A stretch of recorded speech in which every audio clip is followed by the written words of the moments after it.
Emosyonal nga Nangayo'G Pasaylo ang taxi driver nga to sa iyahang pasahero kalabot sa reklamong nga pagpangbastos. Pinauna na kini nag-viral diha sa social media.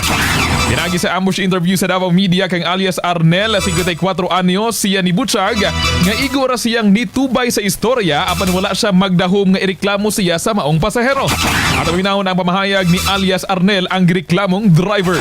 Nangayon na lang yung pasaylo, wala na akong tutuyuan, wala ko intention nga sa baban. Itabo naman gini. Ako dili man yung kung nga pagkatao ba? Ako pamilya, ako mga anak.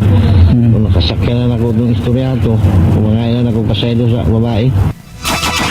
Matod ba nga gisuspindi na sa Land Transportation Office kun LTO ang iyang lisensya or driver's license sulod sa 3 ka bulan kon 90 days busa lisod alang kaniya nga manginabuhi sa pagpamasada. Nahibaluan nga naiatubang na si alias Arnel kang Land Transportation Franchising and Regulatory Board kun LTFRB 11 Regional Director Nonito Llanos III kauman ang iyang operator human sa gipakanaog nga show cause order tungod sa giingong pagpangbastos sa iyang pasahero.